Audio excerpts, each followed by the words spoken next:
Hello नमस्कार साथियों, Dushyant civil classes में आप सभी लोगों का स्वागत है, हार्दिक अभिनंदन है। मेरे प्यारे साथियों, यह जो हमारा डिस्कशन रहेगा उत्तराखंड प्रवक्ता भर्ती परीक्षा के संदर्भ में रहेगा। और देखिएगा, हाल ही में एक अनाउंसमेंट हमने आपके सामने किया था कि उत्तराखंड प्रवक्ता भर्ती परीक्षा के संदर्भ में 5000 प्रश्नों का संकलन आपके लिए तैयार किया गया है। और उसी चर्चा के आलोक में हमने आप सभी लोगों से यह अपेक्षा भी की थी कि ये जो तमाम प्रकार के 5000 प्रश्न हैं, जो इनका जो संकलन आपके लिए तैयार किया गया है, आप इन सभी सवालों के साथ अपना गंभीर जुड़ाव करते हुए चलेंगे।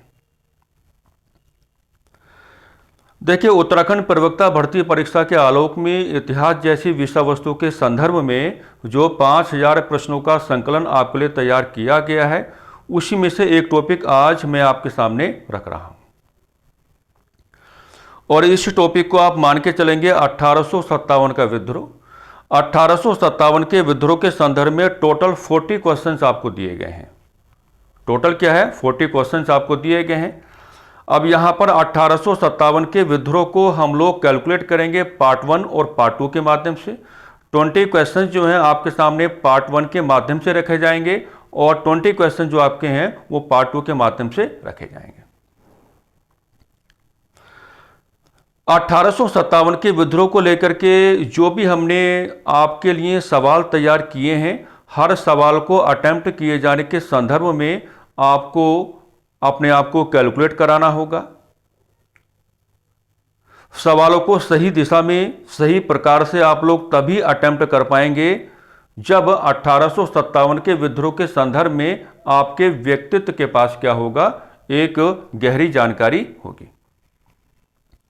हालांकि हम कई बार आपको यह भी समझाने का कार्य करते हैं कि सवाल एक लैंग्वेज के माध्यम से आपके सामने आता है, तो सबसे पहले सवाल की जो लैंग्वेज है हमें उसे ही कैलकुलेट करना होता है। लेकिन सवाल के नीचे जो आपके रेस्पेक्टिव गिवन ऑप्शंस होते हैं, जो विकल्प आपको दिए जाते हैं, यदि आप उनको भी कैलकुलेट करना जानते हैं तो सवाल को अटेम्प्ट करना काफ़ी ज़्यादा कन्वीनियंट हो जाता है, या सवाल को अटेम्प्ट करना काफ़ी ज़्यादा क्या है? आसान हो जाता है। तो इस सेशन में टोटल हम आपके सामने 20 क्वेश्चंस रखेंगे। हर सवाल को देखते हैं कि किस तरीके से आपको अटेम्प्ट करना है। फिलहाल अभी मेरा उद्देश्य आपको सिखाना है। फिलहाल अभी उद्देश्य क्या रहेगा? आपको सिखाना रहेगा। देखिए, सबसे पहले जो सवाल यहां पर हमने आपके सामने रखा है, इस सवाल को आप लोग देखिएगा। ये सवाल 1857 के विद्रोह के कॉन्टेक्स्ट में है। इसे मान लेते हैं क्वेश्चन नंबर 1। तो क्या पूछा गया है कि 1857 का विद्रोह किन कारकों के, यहां कारकों का मतलब क्या होगा? फैक्टर्स हो जाएगा। यहां कारकों का मतलब क्या हो जाएगा? फैक्टर्स हो जाएगा। तो आपसे पूछा गया है कि 1857 का विद्रोह किन कारकों के संयुक्त परिणाम स्वरूप हुआ था। तो अब ऐसे सवाल का जो आंसर है आपको, हम 1857 के विद्रोह के पनपने के कारण जानते हैं। हम जब कक्षाओं को कैलकुलेट करने का कार्य करते हैं तो मैं तो अपनी कक्षाओं में 1857 के विद्रोह के पनपने के जो रेस्पेक्टिव रीजन्स हैं, लगभग 6 या 7 प्रकार के आपको दिखाता रहा हूं। लेकिन वो तो सारे के सारे जो आपके रीजन्स हैं, सारे के सारे जो आपके फैक्टर्स हैं, वो हमारे जहन में होते हैं, कोई समस्या वाली बात नहीं है। लेकिन कई बार सवाल को गिवन ऑप्शंस के अकॉर्डिंग क्या है? आपको अटेम्प्ट करना है। इस सवाल को जो आप अटेम्प्ट करके चलेंगे, गिवन ऑप्शंस के थ्रू आप करेंगे, है ना। तो ए ऑप्शन में आपको क्या दिया गया है? धार्मिक असंतोष और आर्थिक विषमता बिल्कुल बनता है। 1857 के विद्रोह के कॉन्टेक्स्ट में अगर आप सैनिकों को कैलकुलेट करने का काम करोगे तो जो चर्बी वाला कारतूस है जिसका इस्तेमाल सामने आता है, उसने सैनिकों के मध्य धार्मिक असंतोष फैलाने का कार्य किया था। आर्थिक विषमता भी आपको दिखाई पड़ती है। आप भली भांति जानते हैं कि भारतीय अर्थव्यवस्था का जुड़ाव क्या है? ब्रिटेन की अर्थव्यवस्था के साथ कर दिया गया। या भारतीय बाजारों का जुड़ाव क्या है? यूरोपियन मार्केट्स के साथ कर दिया गया। भारत में नकदी फसलों के उत्पादन पर जोर अधिक दिया गया। अंग्रेजों ने पूरा कंट्रोल क्या है? अपने हाथों में कर लिया। तो धार्मिक असंतोष चर्बी युक्त कारतूस के माध्यम से आपके सामने आ जाता है, और आर्थिक विषमता जो है उसके तो बहुत सारे जो ग्राउंड्स हैं आप लोग कैलकुलेट कर सकते हैं। मैंने ओरली आपको समझाने का कार्य किया है कि हमारे यहाँ की जो अर्थव्यवस्था है उस पर कंप्लीट कंट्रोल ब्रिटेन अपना ले आता है, और हमारे यहाँ की अर्थव्यवस्था का जुड़ाव क्या है, यूरोपियन मार्केट्स के साथ कर देता है। हम उस मार्केट के बारे में गहरी जानकारी नहीं रखते थे, हम उस मार्केट को अच्छे से नहीं समझ पाते थे।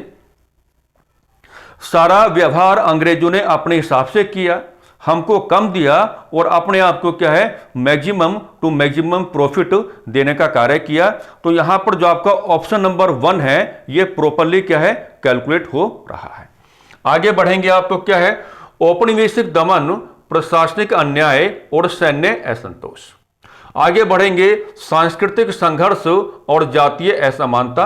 आगे बढ़ेंगे, केवल सैन्य अनुशासनहीनता। तो 4 प्रकार के जो विकल्प हैं ये आपको यहां पर क्या है, दिए गए हैं, और इन चारों प्रकार के विकल्पों में से सर्वोत्तम विकल्प का जब आप चुनाव करने की बात करेंगे तो सर्वोत्तम विकल्प का चुनाव करेंगे तो 1857 का विद्रोह क्या है, एक प्रकार का एजिटेशन है, हमारा क्या है, डिससैटिस्फैक्शन है। उस समय भारत में कंपनी का शासन बना हुआ है, तो कंपनी के शासन को आप रिप्रेजेंट किसके माध्यम से कर सकते हैं, औपनिवेशिक शासन, औपनिवेशिक शासन, औपनिवेशिक शासन, औपनिवेशिक शासन। यानी कि औपनिवेशिक शासन के आलोक में जो आपका अत्याचार हुआ, औपनिवेशिक शासन के आलोक में जो आपका अत्याचार हुआ, और अत्याचार को प्रॉपरली आप वर्गीकृत करके चल सकते हैं। राजनीतिक मामलों में आपका शोषण हुआ, सामाजिक मामलों में आपका शोषण हुआ, सांस्कृतिक मामलों में आपका शोषण हुआ, धार्मिक मामलों में आपका शोषण हुआ, आर्थिक मामलों में क्या हुआ, आपका शोषण हुआ। तो औपनिवेशिक शासन जो कंपनी की ओर से आपके सामने आता है उस शासन के आलोक में आपका शोषण ही शोषण है। और इस शासन ने, अगर इस शासन के आलोक में भारतीय जनमानस का शोषण आपको दिखाई पड़ता है, अगर इस शासन के आलोक में भारतीय जनमानस का शोषण आपको दिखाई पड़ता है, भारतीय जनमानस का एक्सप्लॉयटेशन आपको दिखाई पड़ता है, शोषण आपको दिखाई पड़ता है, तो इसका मतलब क्या है कि ये क्या है, दमनात्मक व्यवहार है। इसका मतलब क्या है, ये दमनात्मक व्यवहार है। इसका मतलब क्या है, ये दमनात्मक व्यवहार है। यानी कि यहां पर एक ऑप्शन तो आपको मिल जाता है, औपनिवेशिक दमन, एक शब्दावली आपको मिल जाती है, औपनिवेशिक दमन। प्रशासनिक मामलों में आपके साथ अन्याय हुआ, प्रशासनिक मामलों में आपके साथ क्या हुआ, अन्याय हुआ। तो प्रशासनिक मामलों में अन्याय होने का मतलब क्या है, आप यहां पर यह बता सकते हैं कि उच्च पदों पर भारतीय आसीन नहीं, उच्च पदों पर भारतीय आसीन नहीं, उच्च पदों पर भारतीय आसीन नहीं। आप ये बता सकते हैं उच्च पदों के संदर्भ में, आप ये भी बता सकते हैं मेरे प्यारे साथियों कि उच्च पदों के संदर्भ में, उच्च पदों के संदर्भ में अंग्रेजों को प्राथमिकता, अंग्रेजों को प्राथमिकता, अंग्रेजों को प्राथमिकता। सच्चाई है ये, उच्च पदों के संदर्भ में अंग्रेजों को प्राथमिकता, अंग्रेजों को प्राथमिकता दी गई। तो प्रशासनिक मामलों में भी क्या हुआ, आपके साथ यहां पर क्या हुआ, अन्याय हुआ। और सैन्य असंतोष को आप कई प्रकार से दिखा सकते हैं। आप चर्बी युक्त कारतूस का संदर्भ लेके चल सकते हैं, चर्बी युक्त कारतूस का क्या है, संदर्भ आप लेकर के चल सकते हैं, चर्बी युक्त कारतूस का संदर्भ आप लेकर के चल सकते हैं। ब्रिटिश भारतीय सेना में जो भारतीय सैनिक हैं उनके साथ अलग अलग प्रकार से अन्याय हो रहा था। उनको जो यूनिफॉर्म दिया जाता था वो सेकंड हैंड होता था, फर्स्ट हैंड नहीं होता था। उनको वेतन काफी कम दिया जाता था और सेना में उच्च पदों पर उनको प्रमोट नहीं किया जाता था। भारत के बाहर जो ब्रिटेन की नाना प्रकार की कॉलोनीज रहीं, वहां पर ब्रिटेन के हितों को संरक्षित किए जाने के उद्देश्य से ये लोग अपने सैनिकों को नहीं भेजते थे, बल्कि ब्रिटिश भारतीय सेना में जो शामिल भारतीय सैनिक रहे उनको भेजने का कार्य करते थे। तो गिवन ऑप्शन में जो प्रॉपर मामला आपका कैलकुलेट हो जाएगा, प्रशासनिक अन्याय भी आपको मिल जाएगा और सैन्य असंतोष भी आपको मिल जाएगा। यानी कि जो आपका क्वेश्चन नंबर 1 है मेरे प्यारे साथियों, वो क्या है, आपका बी है। क्वेश्चन नंबर 1 का जो राइट आंसर क्या हो जाएगा आपको यहां पर बी हो जाएगा, है ना। अभी आप मामलों को थोड़ा ठहराव के माध्यम से लेके चलेंगे, अभी आप लोग जल्दबाजी नहीं करेंगे। कई सारी योजनाएं आपके लिए हैं, उन तमाम प्रकार की योजनाओं का वेरी स्ट्रॉन्ग प्रेजेंटेशन धीरे धीरे हम आपके सामने रख देंगे। अभी जो व्यवस्थाएं हैं और व्यवस्थाओं को जिस प्रकार से हम आपके सामने रख रहे हैं, अभी उसी प्रकार से क्या है आप व्यवस्थाओं के साथ क्या है जुड़ाव करते हुए चलेंगे मेरे प्यारे साथियों। तो इस तरीके से लगभग हर सवाल को आपको क्या है अटेम्प्ट करते हुए चलना है, जल्दबाजी नहीं करना है। मैं तो हमेशा यही कहता हूं, ये हमने अटेम्प्ट कर लिया है। क्वेश्चन नंबर 2 की ओर बढ़ते हैं, आ जाओ। यह है आपके सामने क्वेश्चन नंबर 2, इसको मार्क कर लेते हैं। सवाल नंबर क्या है 2 है। डलहौजी की बात हो रही है। लॉर्ड डलहौजी की नीतियां 1857 के विद्रोह के लिए किस प्रकार जिम्मेदार थीं। अब आप लोग जानते हैं कि लॉर्ड डलहौजी की नीतियां जो हैं वो किस तरीके से आपके सामने आती हैं। एक तो आपके सामने आता है डॉक्ट्राइन ऑफ लैप्स, एक तो आपके सामने क्या आता है डॉक्ट्राइन ऑफ लैप्स आता है, जिसको आप हिंदी में क्या कहते हैं राज्य हड़प की नीति कहते हैं। और एक आपके सामने क्या आता है एलिगेशन ऑफ, एक आपके सामने क्या बन के आता है एलिगेशन ऑफ बैड गवर्नेंस। एक आपके सामने क्या बन के आता है मेरे प्यारे साथियों allegation of bad governance, allegation of bad governance, जिसको आप हिंदी में क्या कहते हैं कुशासन का आरोप कहते हैं। तो अगर डलहौजी की इस प्रकार की ये कैसी नीतियां रही साम्राज्यवादी नीतियां रही, अगर आप इन साम्राज्यवादी नीतियों को कैलकुलेट करने का काम करेंगे और यहां पर यह समझाने का कार्य करेंगे कि डलहौजी की इस प्रकार की जो साम्राज्यवादी नीतियां रहीं उन्होंने 1857 के जनरेशन में यानी कि 1857 के उद्भव में या 1857 के विद्रोह के उद्भव में किस प्रकार से भूमिका निभाने का कार्य किया। तो ऑप्शन बिल्कुल पाक साफ है। एक तो यहां पर लैप्स नीति का संदर्भ आप लेते हुए चलेंगे और लैप्स नीति का संदर्भ लेते हुए आप ये बताएंगे कि जो पारंपरिक शासक हैं, पारंपरिक शासक यानी कि हमारे यहाँ के जो शासक हैं उन शासकों का क्या हुआ अपमान हुआ, उन शासकों का क्या हुआ अपमान हुआ। अगर आप इन दोनों प्रकार की साम्राज्यवादी नीतियों को कैलकुलेट करने का कार्य करेंगे तो राज्य हड़प की नीति भी क्या कहती है कि अगर किसी भी भारत की क्षेत्रीय राजनीतिक शक्ति के पास अपना कोई वैध उत्तराधिकारी नहीं है तो ऐसे राजा की मृत्यु होने के पश्चात क्या हो जाएगा, उसका राज्य क्या है या उसका साम्राज्य क्या है या उसका भौगोलिक क्षेत्र क्या है कंपनी के साम्राज्य में शामिल हो जाएगा। तो ये एक प्रकार से क्या है ऐसी जो पॉलिटिकल पावर है उसका अपमान है, उसका अपमान आप मान के चलेंगे। बैड गवर्नेंस में मैंने आपको कई बार पढ़ाया होगा कि कंपनी पहले अपनी ओर से कमेटी का फॉर्मेशन कराती थी और किसी भी जो भारत की अलग अलग प्रकार की क्षेत्रीय शक्तियां हैं वहां पर भेजने का कार्य किया करती थी और कमेटी को कहा जाता था कि आपको जिस रीजनल पॉलिटिकल पावर में भेजा जा रहा है, आपको जिस भारत की क्षेत्रीय राजनीतिक शक्ति में भेजा जा रहा है, आप वहां के शासन को कैलकुलेट करने का कार्य करेंगे। अगर शासन कल्याणकारी है तो शासन कैसा माना जाएगा, गुड गवर्नेंस पर आधारित माना जाएगा, और अगर शासन शोषणकारी है तो शासन कैसा माना जाएगा, बैड गवर्नेंस पर आधारित माना जाएगा। एलिगेशन ऑफ बैड गवर्नेंस यानी कि कुशासन की नीति को लागू किया गया था अवध के संदर्भ में। तो अगर आप इस प्रकार की साम्राज्यवादी नीतियों का रेफरेंस लेकर के चलेंगे तो ऑप्शन जो आपका बनेगा, जो गिवन ऑप्शन आपके सामने है, तो क्वेश्चन नंबर 2 का भी राइट आंसर यहां पर क्या हो जाता है आपका B will be the right answer. B क्या हो जाएगा आपका यहां पर मेरे प्यारे साथियों राइट आंसर आपका हो जाएगा। बी क्या हो जाएगा यहां पर आपका राइट आंसर हो जाएगा। ठीक है, क्वेश्चन नंबर 3 को अटेम्प्ट करने की बात करते हैं। आइए, यह है आपका क्वेश्चन नंबर 3। डन, चलो देख लो इसको। 1857 के विद्रोह में धार्मिक तत्वों की भूमिका का सर्वोत्तम मूल्यांकन कौन सा है। 1857 के विद्रोह में धार्मिक तत्वों की भूमिका का सर्वोत्तम मूल्यांकन कौन सा है। अगर इसी मामले को हम थ्योरी वाली क्लास के माध्यम से डिस्कस करते तो यहां व्यवहार हमारा क्या होता, काफी बदला हुआ होता या काफी क्या होता मेरे प्यारे साथियों परिवर्तित होता। लेकिन अब मामला किसका है, एक सवाल को अटेम्प्ट करने का है। अब मामला किसका है, एक सवाल को अटेम्प्ट करने का है। तो गिवन ऑप्शंस के अकॉर्डिंग आपको क्या है यहां पर मामला अपना बनाना पड़ेगा। ये ऑप्शन क्या है, यह केवल धार्मिक युद्ध था। आपको मूल्यांकन करना है। यह केवल धार्मिक युद्ध था, है ना। अब यहां पर केवल आ गया, तो जैसे यहां पर केवल आया तो केवल भी अपने आप में क्या है, कटेगा, और केवल के साथ जो धार्मिक युद्ध है यह भी अपने आप में कटेगा, यानी कि पूरा सेंटेंस आपका क्या हो जाएगा, यहां पर रॉन्ग हो जाएगा। बी ऑप्शन क्या है, धार्मिक असंतोष ने राजनीतिक असंतोष को रूपांतरित करने का कार्य किया। ये जो कन्वर्जन आपको है यही आपको लेकर के चलना पड़ेगा, यानी कि ये प्रॉपर आंसर इसका हो जाएगा, धार्मिक असंतोष ने राजनीतिक असंतोष को रूपांतरित करने का कार्य किया। धार्मिक असंतोष का यहां पर मतलब क्या है, शुरुआत कौन करेंगे, भारतीय सैनिक। शुरुआत कौन करेंगे, भारतीय सैनिक।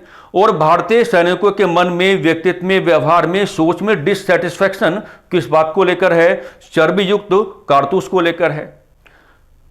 तो शुरुआत कौन करेंगे, भारतीय सैनिक। और धार्मिक असंतोष शुरुआती क्रम में किसके साथ जुड़ेगा, बिल्कुल प्रॉपरली वो भारतीय सैनिकों के साथ ही जुड़ेगा। लेकिन जब ये पूरा मामला आपके सामने आ जाता है, फिर सभी लोगों को मौका मिला। मैं हमेशा कहता हूं कि सभी लोगों ने बहती गंगा में हाथ धोने का कार्य किया। सब लोगों के अपने अपने क्या हैं, रीजनल इंटरेस्ट रहे, यानी कि क्षेत्र आधारित हित या क्षेत्र आधारित मुद्दे रहे।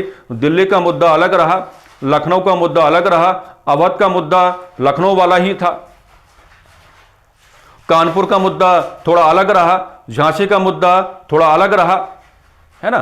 तो ये आपको कहना पड़ेगा कि शुरुआत जो है वो धार्मिक असंतोष से है, लेकिन जिस तरीके से बाद में आकर के क्षेत्रीय राजनीतिक शक्तियों का पार्टिसिपेशन सामने आया, जिस तरीके से बाद में आकर के क्षेत्रीय राजनीतिक शक्तियों का पार्टिसिपेशन सामने आया, तो धार्मिक असंतोष का जो कन्वर्जन हो गया, धार्मिक असंतोष का जो कन्वर्जन हो गया, वो कन्वर्जन मेरे प्यारे साथियों किस में हो गया, वो कन्वर्जन किस में हो जाता है, राजनीतिक असंतोष में हो जाता है। इस नाते अगर आप गिवन ऑप्शंस के थ्रू, है ना, अगर आप इस मामले का मूल्यांकन करके चलेंगे, तो यहां पर क्वेश्चन नंबर 3 जो आपका है, इसका भी जो प्रॉपर आंसर आपका होगा वो क्या हो जाएगा, B will be the right answer. B क्या होगा आपका यहां पर राइट आंसर हो जाएगा।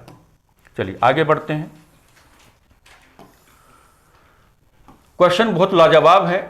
अभी धीरे धीरे हम तमाम प्रकार के मामले आपके सामने रखेंगे, किस प्रकार की योजनाएं हैं वो सब रख देंगे हम आपके सामने। अभी जैसे हम आपके सामने व्यवहार कर रहे हैं, ठहराव के साथ जो चीजें आपके सामने ला रहे हैं, उसी प्रकार से आप लोग अपना जुड़ाव करके चलिएगा।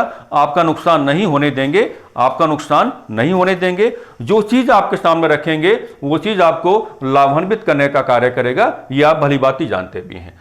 1857 के विद्रोह की असफलता। अब ये सवाल तो बहुत आसान हो जाता है, ये सवाल तो क्या हो जाता है, बहुत आसान हो जाता है। लेकिन मैं फिर वही कहूंगा कि 1857 के विद्रोह की असफलता के 10 कारण मैं आपको गिना सकता हूं, 10 कारण इजीली मैं आपको गिना सकता हूं। लेकिन यहां मामला किस बात का है, गिवन ऑप्शन के थ्रू आपको मामले को लेकर जाना है। तो 1857 के विद्रोह का जो फेल्योर हुआ है उसके बारे में आपको बताना है। तो यहां पर जो आपके गिवन ऑप्शंस हैं, अगर हम उनके अकॉर्डिंग काम करेंगे तो यहां पर एक तो आपको लेकर चलना पड़ेगा नेतृत्व का स्थानीयकरण, नेतृत्व का स्थानीयकरण, और दूसरा आपको लेकर चलना पड़ेगा आपसी सहमति, दूसरा आपको लेकर के चलना पड़ेगा आपसी सहमति, आपसी असहमति। दूसरा आपको क्या लेकर चलना पड़ेगा, आपसी असहमति आपको लेकर चलना पड़ेगा। नेतृत्व का जो स्थानीयकरण है, इसका मतलब क्या होगा कि 1857 के विद्रोह के संदर्भ में आपको कोई केंद्रीय नेतृत्व नहीं दिखाई पड़ता है, आपको कोई केंद्रीय नेतृत्व नहीं दिखाई पड़ता है, आपको कोई केंद्रीय नेतृत्व आपको नहीं दिखाई पड़ता है, बल्कि उल्टा हम क्या दिखाते हैं, यहां पर क्षेत्रीय शक्तियों, जो आपकी क्षेत्रीय शक्तियां हैं, क्षेत्रीय शक्तियों की प्रधानता आपको दिखाई देती है, क्षेत्रीय शक्तियों की प्रधानता आपको दिखाई पड़ती है। और जो क्षेत्रीय शक्तियों की प्रधानता आपको दिखाई पड़ती है, उनके बीच भी क्या था, म्यूचुअल, उनके बीच भी क्या था, आप कह सकते हैं कि म्यूचुअल कोऑर्डिनेशन नहीं था, म्यूचुअल कोऑर्डिनेशन नहीं था, म्यूचुअल कोऑर्डिनेशन नहीं था। यानी कि जिसको हम कह सकते हैं कि आपसी जो तालमेल होना चाहिए, आपसी जो तालमेल होना चाहिए, आपसी तालमेल का अभाव दिखाई पड़ा, आपसी तालमेल का अभाव दिखाई पड़ा। तो यहां पर जो आपका क्वेश्चन नंबर 4 है, इसका भी राइट आंसर क्या हो जाएगा? बी हो जाएगा। अरे सारे के सारे आंसर बी आ रहे हैं भाई। इसका भी राइट आंसर क्या हो जाएगा आपका यहां पर? बी हो जाएगा। ठीक है, क्वेश्चन नंबर 5 को अटेम्प्ट करने का कार्य करते हैं। क्वेश्चन नंबर 5 हमारे सामने क्या है? क्वेश्चन नंबर 5 जो है वो हमारे सामने क्या है, इस मामले को क्या है अटेम्प्ट करने का कार्य करते हैं।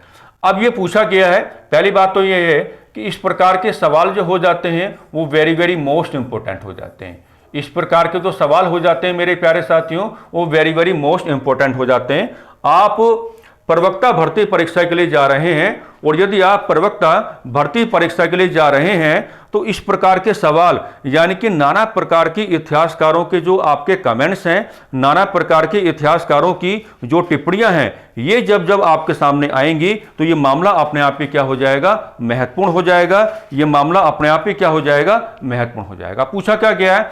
आरसी मजूमदार के अनुसार 1857 का विद्रोह राष्ट्रीय आंदोलन नहीं था। एक बात तो ये कही गई है और बिल्कुल सही बात है। आरसी मजूमदार ने 1857 के विद्रोह को राष्ट्रीय आंदोलन नहीं कहा था, राष्ट्रीय आंदोलन नहीं कहा था। अब इसमें हम एक बात आपको यहां पर ये बताते हुए चलेंगे, राष्ट्रीय आंदोलन नहीं कहा था तो एक मामला तो क्या हो जाएगा? भारतीय मानचित्र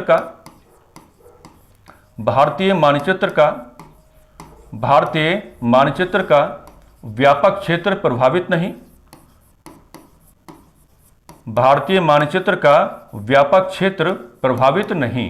एक बात तो आप ये कहेंगे, भारतीय मानचित्र का व्यापक क्षेत्र प्रभावित नहीं, भारतीय मानचित्र का व्यापक क्षेत्र प्रभावित नहीं। और दूसरा आप यहां पर ये कहेंगे, केंद्रीय नेतृत्व का पूर्णतः अभाव, केंद्रीय नेतृत्व का पूर्णतः अभाव, केंद्रीय नेतृत्व का पूर्णतः अभाव। ओके, केंद्रीय नेतृत्व का पूर्णतः अभाव। तो आरसी मजूमदार जो यहां पर अपना कमेंट लेके आते हैं उसमें साफ साफ कहते हैं कि 1857 का विद्रोह का करैक्टर कैसा नहीं था? राष्ट्रीय नहीं था। और अगर चरित्र राष्ट्रीय नहीं था तो हम यहां पर दो प्रकार की बातें तो कर ही सकते हैं इस डिस्कशन में, कि भारतीय मानचित्र का व्यापक क्षेत्र प्रभावित नहीं और केंद्रीय नेतृत्व का पूर्णतः अभाव दिखाई पड़ा, है ना। अब इसमें एक मामला ये बना लो कि आरसी मजूमदार के अनुसार 1857 का विद्रोह राष्ट्रीय आंदोलन नहीं था। एक बात तो आपको ये मैंने बताने का कार्य किया। अब क्योंकि के बाद आपका जो व्यवहार आएगा वो गिवन ऑप्शंस के थ्रू आएगा। तो यहां पर मामला बना हुआ है, दिख रहा है कि 1857 के विद्रोह में राष्ट्रीय एकता का अभाव था, 1857 के विद्रोह में राष्ट्रीय एकता का अभाव था। और ये जो ऑप्शंस आपको मिल रहा है, ये जो ए ऑप्शन आपको यहां पर मिल रहा है, ये इन्हीं दोनों कैलकुलेशंस के अकॉर्डिंग मिल रहा है, जिसमें मैंने आपको समझाने का कार्य किया कि उनके अकॉर्डिंग भारतीय मानचित्र का व्यापक क्षेत्र प्रभावित नहीं था, उनके अकॉर्डिंग 1857 के विद्रोह के आलोक में केंद्रीय नेतृत्व का अभाव था। तो इन्हीं दोनों से जुड़ा हुआ क्या है? ये ए ऑप्शन आपका बन जाता है। ए ऑप्शन जिसमें कहा गया है कि उसमें राष्ट्रीय एकता का अभाव था। तो यहां पर इस सवाल का जो आंसर होगा वो क्या हो जाएगा? इस सवाल का आंसर आपका क्या हो जाएगा भाई? ए राइट आंसर हो जाएगा। A will be the right answer. Next question देख लो। अब ये सवाल भी अगेन आपके लिए क्या हो गया है? वेरी वेरी मोस्ट इंपॉर्टेंट हो गया है, क्योंकि यहां रेफरेंस उसने किसका लिया है? कार्ल मार्क्स का लिया है। अब आपको कार्ल मार्क्स के अकॉर्डिंग बताना है, कार्ल मार्क्स ने 1857 के विद्रोह को किस दृष्टि से देखा। कार्ल मार्क्स ने 1857 के विद्रोह को किस दृष्टि से देखा? तो कार्ल मार्क्स क्या कहते हैं? कार्ल मार्क्स ये कहते हैं, सामाजिक एवं आर्थिक शोषण के विरुद्ध, सामाजिक एवं आर्थिक शोषण के विरुद्ध, क्योंकि उन्होंने जो अपने कैलकुलेशन की है वो साम्यवाद के अकॉर्डिंग की है, समाजवाद के अकॉर्डिंग की है। तो वो इस प्रकार की शब्दावलियों का प्रयोग करते हुए चले। उनके अकॉर्डिंग क्या है? सामाजिक एवं आर्थिक शोषण के विरुद्ध भारतीयों का विद्रोह, भारतीयों का विद्रोह, भारतीयों का विद्रोह, भारतीयों का विद्रोह, है ना। तो यहां पर जो आपका गिवन ऑप्शन हो जाएगा, आर्थिक शोषण के विरुद्ध सामाजिक विद्रोह, यानी कि आप इसको लेते हुए चलेंगे, है ना। तो इस सवाल का भी राइट आंसर आपका क्या हो जाएगा, A will be the right answer. क्योंकि उनका जो मेजर यहां पर कमेंट आता है, जो मुख्य टिप्पणी आपके सामने आती है, उसमें उन्होंने कहा था कि सामाजिक एवं आर्थिक शोषण के विरुद्ध भारतीयों का विद्रोह था। तो ए ऑप्शन में यहां पर क्या है, ये दोनों प्रकार की शब्दावलियां मिल जाती हैं। सो इस सवाल का राइट आंसर आप क्या लेके चलेंगे, A will be the right answer. A क्या हो जाएगा आपका यहां पर इस सवाल का राइट आंसर हो जाएगा। नेक्स्ट क्वेश्चन देख लेते हैं।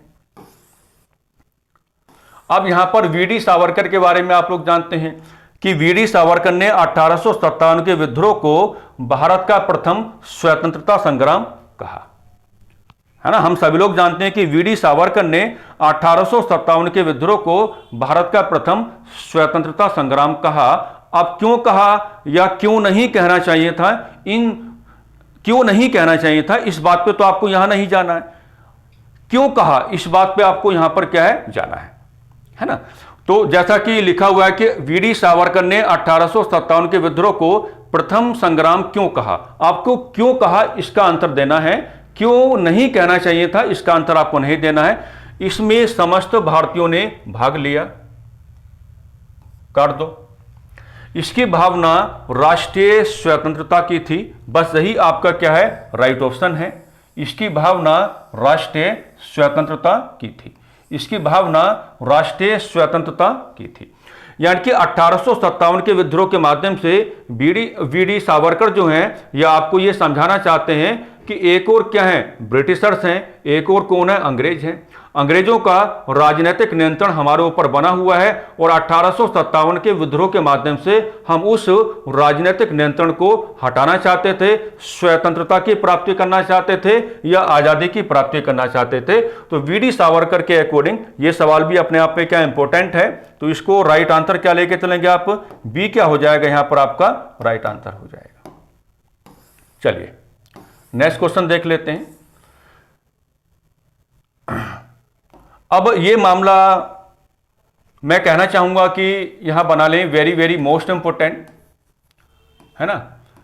क्योंकि ब्रिटिश रूल में जो आपका डिवाइड एंड रूल पॉलिसी है ना, ब्रिटिश रूल में जो आपका डिवाइड एंड रूल पॉलिसी है वो आप लॉर्ड कर्जन की ओर से पढ़ते हैं, 1905 के संदर्भ में पढ़ते हैं, बंगाल विभाजन के आलोक में पढ़ते हैं। लेकिन यहां पर भी एक सवाल पूछा जाता है कि 1857 के विद्रोह के दौरान अंग्रेजों की नीति जो डिवाइड एंड रूल के रूप में आपके सामने आती है, इसका जो प्रारंभिक प्रयोग है वो कहां पर हुआ था, इसका जो प्रारंभिक प्रयोग है वो कहां पर हुआ था।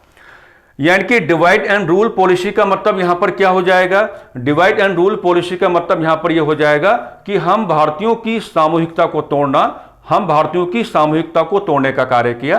तो उस समय 1857 में के विद्रोह के दौरान क्या हुआ कि मद्रास सेना, प्रॉपर आंसर क्या बनेगा, मद्रास सेना को तटस्थ रखकर, यानी कि मद्रास सेना को हमारे साथ नहीं जुड़ने दिया गया। आप लोग जानते हैं कि मद्रास में अंग्रेजों का कंट्रोल हमेशा से बहुत इफेक्टिव रहा है। तो मद्रास सेना को बिल्कुल क्या कर दिया, तटस्थ करने का कार्य कर दिया, ताकि मद्रास सेना जो है ये 1857 के जो पार्टिसिपेंट्स हैं, यानी कि जो भागीदार हैं, उनको किसी भी रूप में क्या है सपोर्ट ना कर पाए, उनको किसी भी रूप में क्या है सपोर्ट ना कर पाए। तो इसका प्रॉपर आंसर जो आप लेते हुए चलेंगे वो क्या हो जाएगा आपका, D will be the right answer. D क्या हो जाएगा यहां पर आपका राइट आंसर हो जाएगा। चलिए नेक्स्ट क्वेश्चन देख लेते हैं। अब यह सवाल बहुत ही इंपॉर्टेंट भी, अच्छा भी है। विद्रोह के दौरान दिल्ली का पतन किस ऐतिहासिक महत्व का प्रतीक था। तो एक बात तो आप यहां पर क्या बताते हुए चलेंगे, एक बात तो आपको यहां पर यह बताते हुए चलना है कि भाई मुगल शासक का जो पद है, मुगल शासक का पद ये क्या हो जाता है, समाप्त हो जाता है। मुगल शासक का पद क्या हो जाता है, समाप्त हो जाता है। और दूसरी बात आप यहां पर ये लेते हुए चलेंगे कि 1857 के विद्रोह के माध्यम से भारतीयों ने राष्ट्रवाद का पहला पाठ पढ़ा। भारतीयों ने राष्ट्रवाद का पहला पाठ पढ़ा, राष्ट्रवाद का पहला पाठ पढ़ा, भारतीयों ने राष्ट्रवाद का पहला पाठ पढ़ा, पहला पाठ पढ़ा। ठीक है, भले ही हम अंग्रेजों को भारत से बाहर नहीं कर पाए, भले ही हमारे पास केंद्रीय नेतृत्व का अभाव था, कमियां बहुत ज़्यादा थीं, लेकिन फिर भी आपको ये कहते हुए चलना पड़ेगा कि 1857 के विद्रोह के माध्यम से ही हमने राष्ट्रवाद के फर्स्ट लेसन को अपने आप को टीच कराने का कार्य किया था, है ना। यहां से विधिवत तौर पर आपका जो राष्ट्रवाद है, यानी कि जो ये ब्रिटिश शासन है या विदेशी शासन है, इस शासन की खिलाफत और इस शासन के शोषणकारी व्यवहार के खिलाफ जागरूक होने का जो रवैया है वो अब यहां से क्या हो जाएगा, स्टार्ट हो जाएगा। वो अब यहां से क्या हो जाएगा, स्टार्ट हो जाएगा। तो एक मामला तो क्या बनता है, मुगल साम्राज्य के अंत का, और एक मामला किसका बनता है, भारतीय राष्ट्रवाद के प्रारंभ का या भारतीय राष्ट्रवाद के आरंभ का। इसलिए राइट आंसर आपका क्या होगा, D will be the right answer. इस सवाल का राइट आंसर आपका क्या हो जाएगा, डी आपका क्या हो जाता है, राइट आंसर यहां पर हो जाता है, D will be the right answer. ठीक है जी, चलिए नेक्स्ट क्वेश्चन यहां पर क्या है, अटेम्प्ट कर लेते हैं, आ जाओ।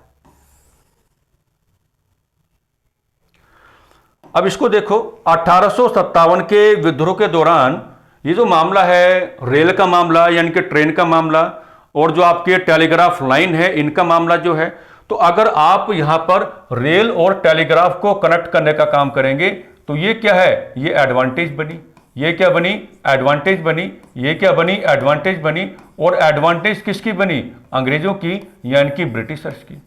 ये क्या बनी, एडवांटेज बनी, और एडवांटेज किसकी बनी, अंग्रेजों की, दैट मीन्स ब्रिटिशर्स की।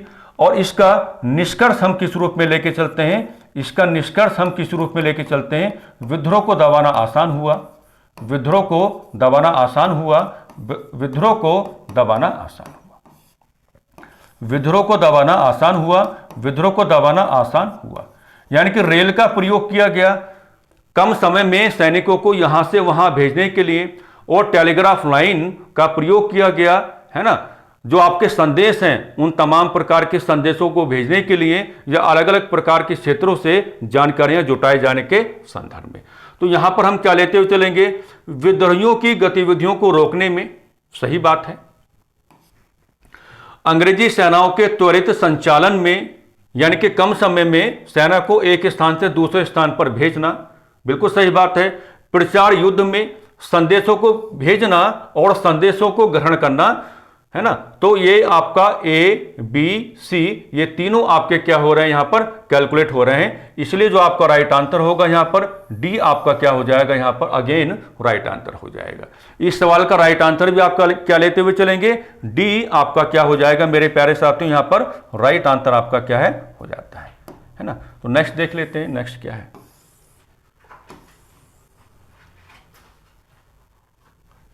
अब देखो, अवध की जनता ने विद्रोह में सामूहिक भागीदारी क्यों की। मैंने कई बार आपको बताया होगा कि 1857 के विद्रोह के संदर्भ में कहा जाता है कि जो अवध क्षेत्र रहा, जो अवध क्षेत्र रहा, अवध क्षेत्र जो आपका है, अवध क्षेत्र जो उस समय का रहा, यहां के बारे में सवाल पूछा जाता है कि यहां से सैनिकों की व्यापक भागीदारी मिली, यहां से सैनिकों की व्यापक भागीदारी मिली, यहां से सैनिकों की व्यापक भागीदारी मिली, यहां से सैनिकों की व्यापक भागीदारी मिली।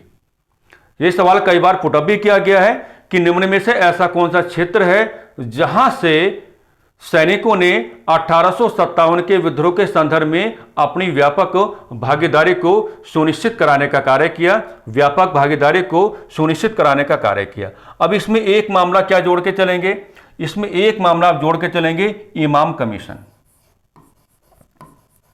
इसमें एक मामला आप क्या जोड़ के चलेंगे, इमाम कमीशन। एक मामला आप क्या जोड़ के चलेंगे, इमाम कमीशन। इमाम कमीशन जो है यह डलहौजी के समय में लाया गया था, इमाम कमीशन जो है यह डलहौजी के समय में लाया गया था। और इसके बारे में कहा जाता है कि इमाम कमीशन के माध्यम से क्या है, लगभग 20,000 जमींदारों की, लगभग 20,000 जमींदारों की जो जमींदारी है वो समाप्त कर दी गई। 20,000 जमींदारों की जो जमींदारी है वो समाप्त कर दी गई। ये जमींदार मेरे प्यारे साथियों ऐसे थे जो किसानों के हितैषी माने गए, जिन्होंने किसानों को शोषण नहीं किया।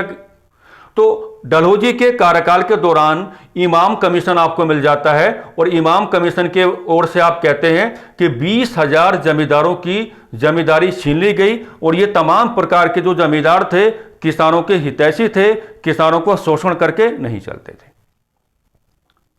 अब इसका मतलब क्या हुआ? इसका मतलब यह हुआ कि यहां पर आप एक मामला बनाते हुए चलेंगे कि जब जमींदार किसानों के हितैषी हैं तो जमींदार तथा किसानों के मध्य के संबंध भी क्या होंगे? सकारात्मक रहे होंगे। जब जमींदार किसानों के हितैषी हैं तब तो आपको यह कहना पड़ेगा, है ना, कि जमींदार तथा किसानों के मध्य के जो संबंध हैं सकारात्मक रहे होंगे।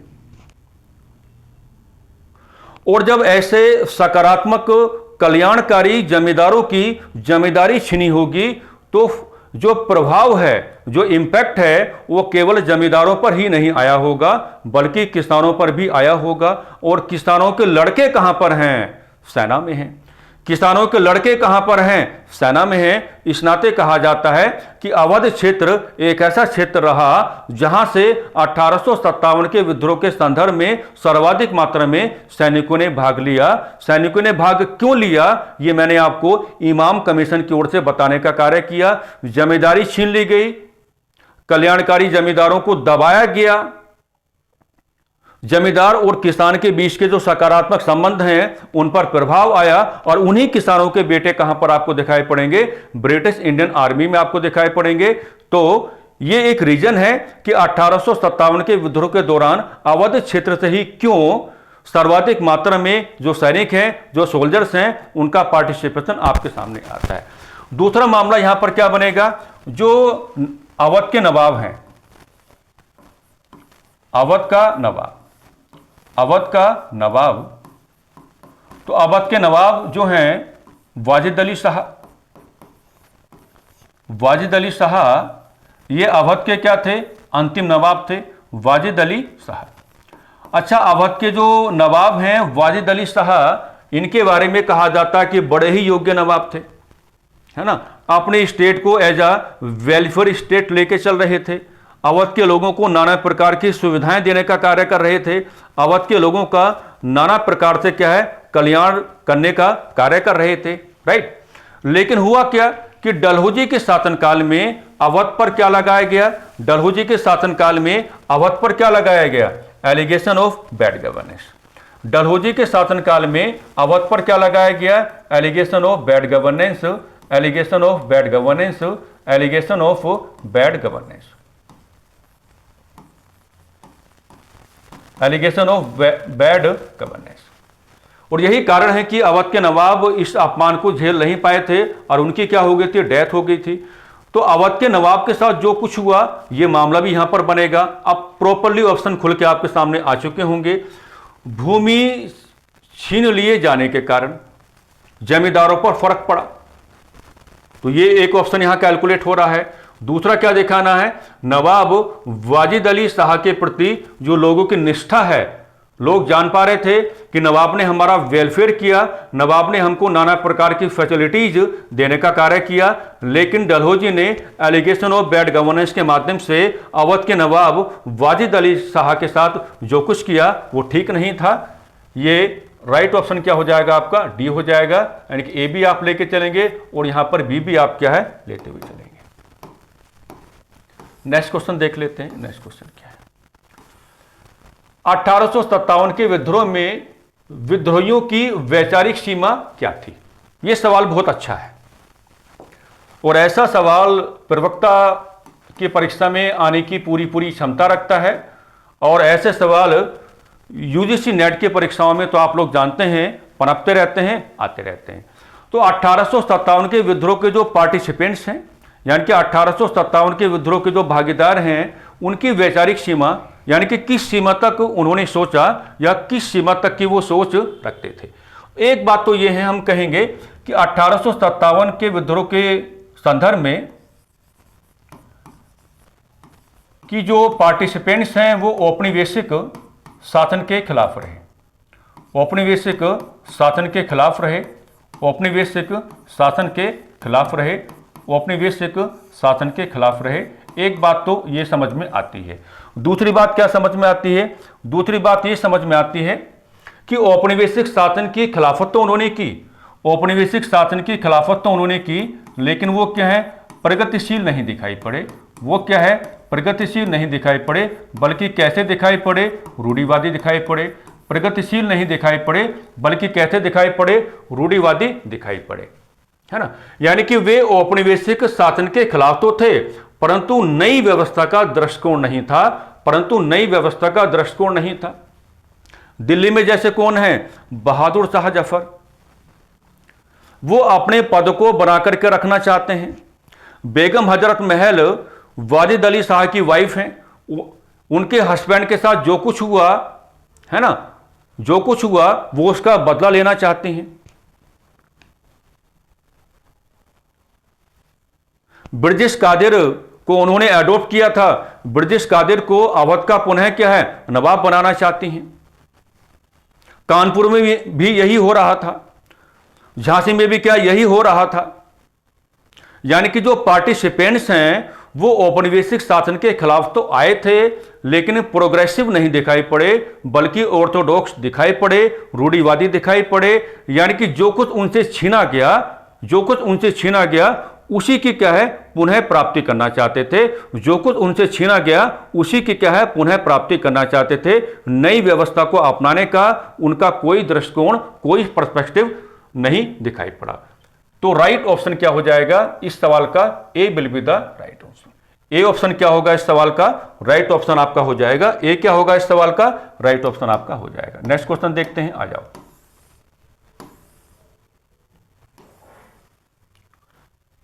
भारतीय सैनिकों को कारतूसों के प्रति असंतोष का मूल कारण क्या था, है ना। तो हम सभी लोग जानते हैं कि चर्बी युक्त कारतूस का मतलब क्या हो जाता है कि जो न्यू एनफील्ड या इनफील्ड राइफल जो लॉन्च की गई थी उसका जो कार्टिज है, उसके कार्टिज को अगर आप यूज करेंगे तो कार्टिज का जो बाह्य आवरण है उसको पहले आपको दांत से खींचना पड़ेगा, उसको निकालना पड़ेगा, तब जाकर के आप क्या गन में उसको लोड करेंगे, एंड देन आफ्टर आप क्या करेंगे, फायर करेंगे। तो एक र्यूमर है, एक अफवाह है कि चर्बी युक्त कारतूस की जो चर्बी है या उसका जो बाह्य आवरण है उसको बनाए जाने के संदर्भ में गाय और सूअर की चर्बी का इस्तेमाल किया गया। गाय और सूअर की चर्बी का इस्तेमाल किया गया। कारतूस महंगे थे? नहीं जी। कारतूस के ग्रीस में धार्मिक अपवित्रता का भाव, तो धार्मिक अपवित्रता का भाव तो दिखाई पड़ता है कि अफवाह ने क्या कहा कि गाय तथा सूअर की चर्बी का इस्तेमाल हुआ है।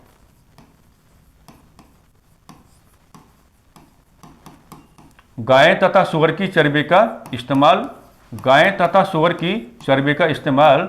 तो इसलिए प्रॉपर आंसर आप क्या लेके चलेंगे, यहां पर बी लेके चलेंगे। इस सवाल का राइट आंसर आपका क्या हो जाएगा, यहां पर B will be the right answer. चलिए नेक्स्ट क्वेश्चन देख लेते हैं क्या है भाई, आ जाओ।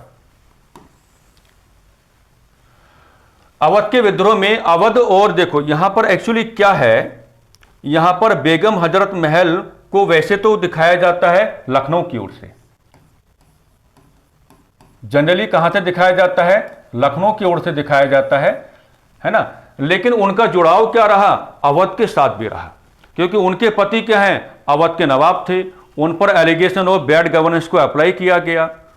वो उस अपमान को ध्यान में रखते हुए क्या है, 1857 के विद्रोह में क्या है, अपना पार्टिसिपेशन लेकर के आते हैं, है ना। तो बेगम हजरत महल, जिनका अन्य नाम क्या था, महक परी, ये कई बार आपसे परीक्षाओं में पुटअप किया गया है, महक परी।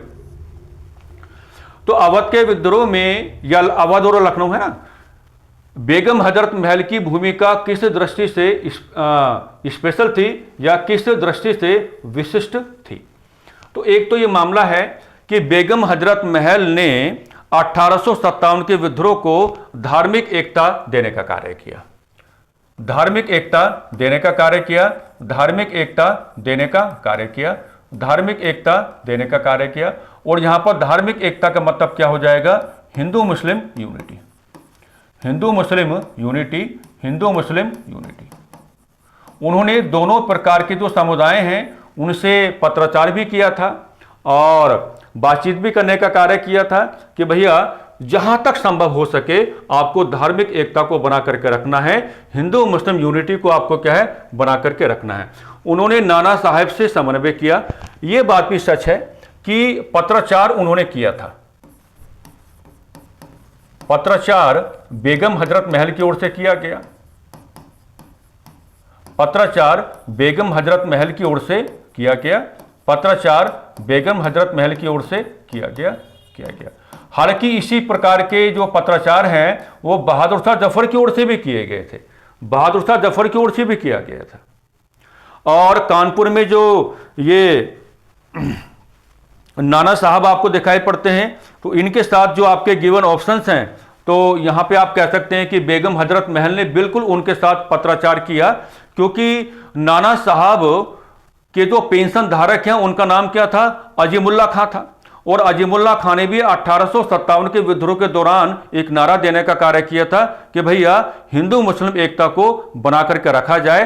तो अजीमुल्ला खां और बेगम हजरत महल के मध्य भी क्या है, प्रॉपर कन्वर्सेशन उस समय हो रहे थे। प्रॉपर जो आपके कन्वर्सेशंस हैं उस समय हो रहे थे। तो हमें गिवन जो ऑप्शंस हैं उनके अकॉर्डिंग हमें क्या व्यवहार करना है। तो आप देख लो कि यहां पर क्या जाता है, धार्मिक एकता का प्रतीक प्रस्तुत किया। उन्होंने नाना साहब से या कानपुर से समन्वय स्थापित किया। उन्होंने महिला नेतृत्व का आदर्श देने का कार्य किया। यानी कि राइट ऑप्शन क्या हो जाएगा आपका, सारे के सारे क्या है यहां पर, प्रॉपर हैं। सारे के सारे यहां पर क्या है भाई, प्रॉपर हैं, यानी कि ठीक है। आ जाओ नेक्स्ट क्वेश्चन देख लो। 1857 के बारे में बात हो रही है। एक मिनट है।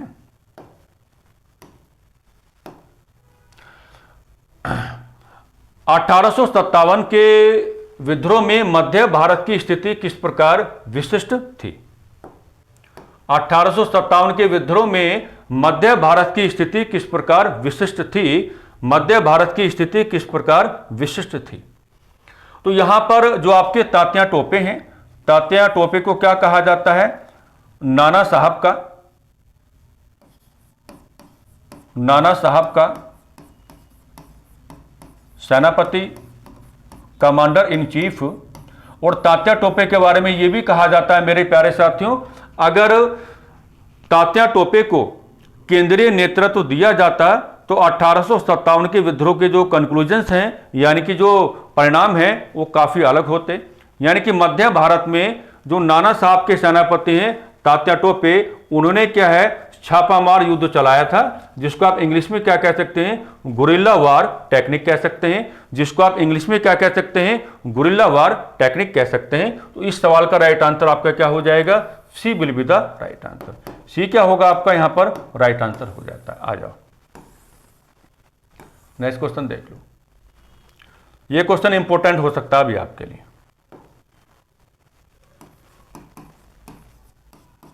ये क्या दिखाना है आपको, असल में ये जो है आपके हैं ये प्रिंसली स्टेट्स हैं। आपके सामने जो रखा गया है ये क्या है, प्रिंसली स्टेट्स हैं, जिनको आप हिंदी में क्या कहते हैं, देशी रियासतें कहते हैं। जिनको आप हिंदी में क्या कहते हैं, देशी रियासतें कहते हैं। तो कौन सा भारतीय शासक विद्रोह के समय अंग्रेजों का सहयोगी रहा। यानी कि जो आपके सामने गिवन प्रिंसली स्टेट्स हैं, इनको आधार बनाते हुए आपको कहना है कि कौन कौन सी देशी रियासत ने 1857 के विद्रोह के दौरान भारतीयों का सहयोग नहीं किया, बल्कि सहयोग किसका करने का कार्य किया, यानी कि अंग्रेजों का ही सहयोग करने का कार्य किया। तो ग्वालियर की संधियां हो जाते हैं, हैदराबाद के निजाम हो जाते हैं और पटियाला के महाराजा हो जाते हैं। यानी कि सवाल का राइट आंसर क्या हो जाएगा आपका, डी। इस सवाल का राइट आंसर यहां पे हो जाएगा डी। इस सवाल का क्या हो जाएगा, राइट आंसर यहां पे हो जाएगा। नेक्स्ट क्वेश्चन देख लो, आ जाओ। पूछा गया कि 1857 के विद्रोह के बाद अंग्रेजों ने भारतीय सेना को रीऑर्गेनाइज करने का कार्य किया। हम लोग जानते हैं। तो भारतीय सेना का जो रीऑर्गेनाइजेशन है उसके बारे में आपको बताते हुए चलना है। जो ऑप्शंस आपके सामने रखे गए हैं, भारतीय सैनिकों की एकता को तोड़ने के लिए, सही बात है भाई, भारतीय सैनिकों की एकता को तोड़ने के लिए यह क्या है, बिल्कुल राइट मामला है। यह क्या है, बिल्कुल राइट मामला है, भारतीय सैनिकों की एकता को तोड़ने के लिए। सिखों व गोरखाओं को प्राथमिकता देने हेतु आप लोग जानते ही हैं कि 1857 के विद्रोह के पश्चात ब्रिटिश इंडियन आर्मी का जो रीऑर्गेनाइजेशन किया गया, उसमें सिखों का जो रेशियो है वो बढ़ा दिया गया और गोरखाओं सैनिकों को भी प्राथमिकता दी गई। गोरखाओं सैनिकों को भी क्या है, प्राथमिकता देने का कार्य किया गया। एक बड़ी बात क्या है, बंगाल सेना का प्रभुत्व घटाने हेतु, यह भी सही है, बंगाल सेना का प्रभुत्व घटाने हेतु, बंगाल सेना का प्रभुत्व घटाने हेतु। तो यहां पर राइट आंसर क्या लेके चलेंगे, ऑल ऑफ द अबव, यानी कि सारे के सारे क्या हैं आपके सही हैं। नेक्स्ट क्वेश्चन देख लो, आ जाओ क्या है। ये तो एकदम आसान है। 1857 के विद्रोह ने अंग्रेजी शासन की नीति में कौन सा मौलिक परिवर्तन लाया? तो मौलिक परिवर्तन आप किसकी ओर से दिखाएंगे? 1858 का जो एक्ट है उसके अकॉर्डिंग आप दिखाएंगे। और हम सब लोग जानते हैं कि 1858 के एक्ट के माध्यम से कंपनी का जो शासन है वो समाप्त कर दिया गया। कंपनी का जो शासन है वो समाप्त कर दिया गया और भारत पर शासन किसका आया? ब्रिटिश क्राउन का आया। भारत पर शासन किसका आया? ब्रिटिश क्राउन का आया। तो बात वही है जो आप जानते हैं, लेकिन ऑप्शंस क्या हैं? नए प्रकार के हैं। तो भारत को क्राउन के अधीन कर दिया गया, यानी कि सवाल का राइट आंसर क्या होगा आपका? ए राइट आंसर हो जाएगा। ए क्या हो जाएगा यहां पर आपका? राइट आंसर हो जाएगा। नेक्स्ट क्वेश्चन देख लो, आ जाओ।